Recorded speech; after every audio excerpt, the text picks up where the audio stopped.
magaalada Qardho ee xarunta gobolka Karkar ayaa laga dareemayaa soo dhaweynta musharax Generaal Asad Cabdullaahi sida warkan uu inoogu soo diray wariyeena Aadan Dhakaarshe xilli uu dhawaan Asad Cismaan Cabdullaahi Diyaano magaalada Boosaaso ee gobolka Bari kaga dhawaaqay inuu yahay musharax u taagan ka xilka qabashada ee 2019 ee Puntland isla markaana uu socdaal dheer ku kala bixiyay gobolada Bari iyo Sanaag socdaalkaas oo salka ku haya ololihiisa doorasho la rajaynayo maalmaha soo socdana inuu ku soo aadan yahay ama ku soo fooleeyahay magaalada Qardho ee xarunta gobolka Karkar ayaa waxa magaalada Qardho laga dareemayaa diyaar garowga soo dhaweyntiisa isla markaana shacab weynuhu ay heegan ugu jiraan sidii u soo dhaweyn lahaayeen musharax Asad hadaba dadweynaha ayaan mikrofoonka la dhex qaadnay ayaa ka muuqday dareenkooda inay aad u taageersan yihiin Asad Cabdullaahi Cismaan Diyaano oo ku soo aadan magaalada Qardho ee xarunta gobolka Karkar waxaan maanta u diyaar garow ugu jirnaa waan u taaganahay soo dhaweynta mudane madaxweyne Asad Cismaan Cabdullaahi waa nin dabcan hadii aan waxba la inkirayn xaqiiqda laga hadlo dabcan soo madaxweyne ahayn wasiir ahayn maayar aan ahayn dabcan wax badan dadka iyo dalka uu soo qabtay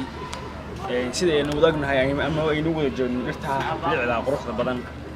wax qabadkiisii bay kamid ahay waxyaabo badan oo qabtay waa jireen difaaca dalka kalmaha koowaad uu kaga jiray abaarihi haday noqoto kalmaha xooggan uu kaga jiray marka hadii waxaan soran karaa horta aanu tiim Asad baanahay waa sideysanahay maanta iyo ka dambeeya waa sideysanahay horena waa sideysanahay marka sidaa darteed waxaan leeyahay ama aan aaminsanahay ama iga dhaadhacsan shakhsiga kaliya ee ku haboon kursiga inuu ku fariisto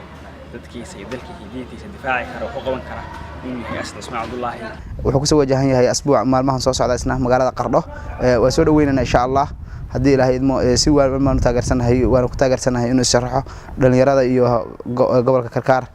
aad bay u taageersan yihiin soo dhaw baan leenahay waxaan ku jirnaa diyaar garowga ugu dambeeyay go'aan ahay degmada Qardho soo dhaweynta musharax Asad Cismaan Cabdullaahi Diyaano waan soo dhaweynaynaa magaalada dhan wuu heegan insha Allah waxaan arki doontaa wacdarahan ka dhigno soo dhaweyntiisa ay noqon doona musharax ugu taageeraha badnaa maanta waxaan rabnaa ka hadalno sida looga diyaar garoobayo magaalada Qardho musharaxa madaxweynaha 4 sano soo socota mudane Asad Cismaan Cabdullaahi waxaan rajaynaynaa inuu noqdo madaxweynaha Puntland insha Allah waxaan rajaynaynaa inuu noqdo madaxweyne maxay Puntland waxyaabo badan u qabto waxaan rajaynaynaa inuu gobolada maqan insha Allah soo celiyo aad ba magaalada Qardho looga diyaar garoobaya maxay sidii loo soo dhaweyn lahaa musharaxa madaxweynaha Puntland Asad Cismaan Cabdullaahi waana ku faraxsanahay inuu noo yimaado magaalada Qardho soo gaaro maalmaha soo socda insha Allah waxaan kale rajaynaynaa insha Allah inuu noqdo madaxweynaha Puntland waana